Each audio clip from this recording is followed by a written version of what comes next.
Hello, everybody. I'm doing a quick video on uh, my poem called I Decided to Stick with the Four Different Pigs instead of Four Different Pigs.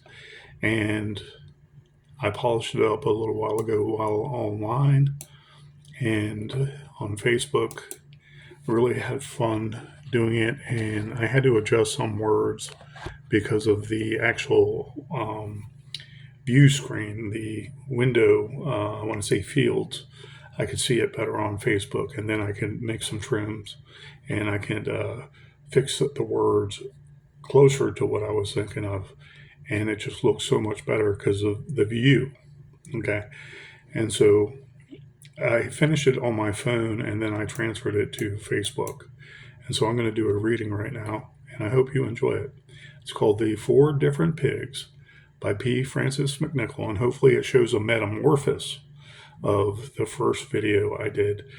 And it only about, I want to say 55 to 60% done.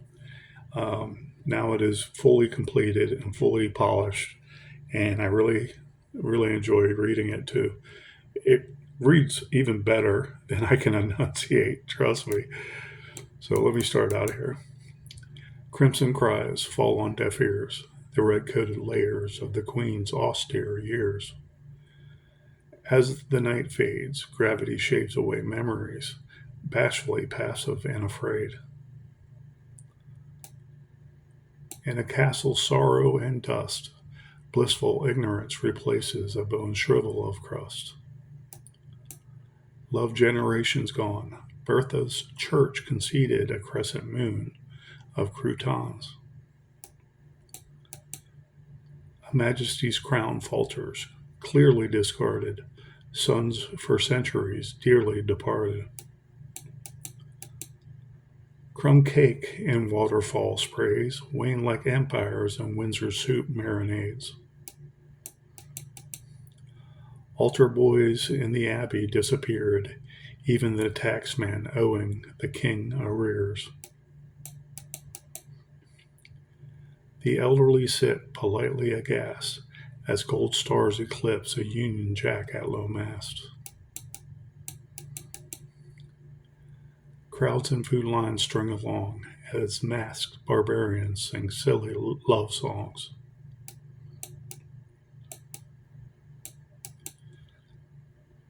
Cobwebs are now arts and crafts, blonde hair banned in a parliament gaffe. Stained glass shown sluiced on a pew, the body of Christ taxed as new revenue. Inevitable doom and what lurks in the loo. Tommy paying your dues, but called by you a goon. Only little men hid in the pens of pigs when Sid made more sense than you on acid. Wire flowers fill an old man's cellar, mines full of swine and tiny men dwellers. Blood pudding bleeds into our porridge and pie, sows sighing up in a polluted sky. Opiates seduce the masses' vanity, sedating a crass rock opera's imperial insanity. Comfortable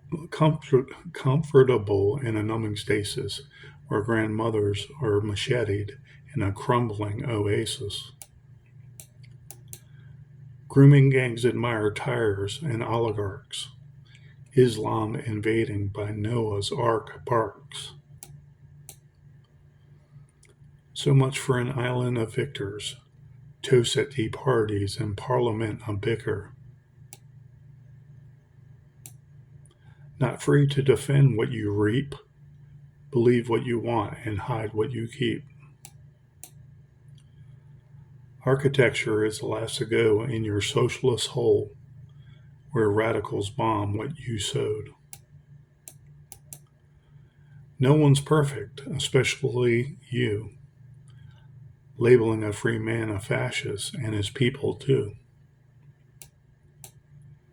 Intellectualism is just ineffectualism, money and opinion the biggest schism.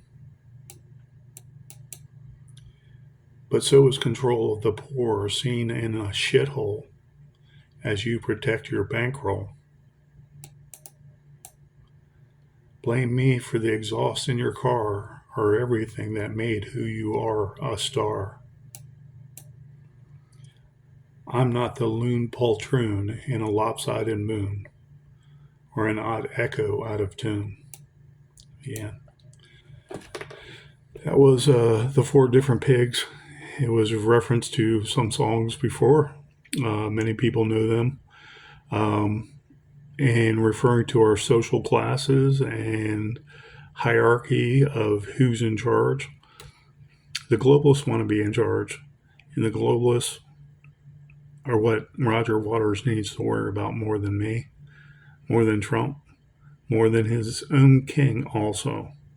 But he should worry about his country first falling apart because of those same globalists and the non-government organizations allowing the invasion of his country to occur. And I want to say be overran by marauders and people that don't care about him or the poor people that he was raised with. We're still owed an apology, and I'll stand by that until I hear one. Thank you. Have a great day and a great weekend.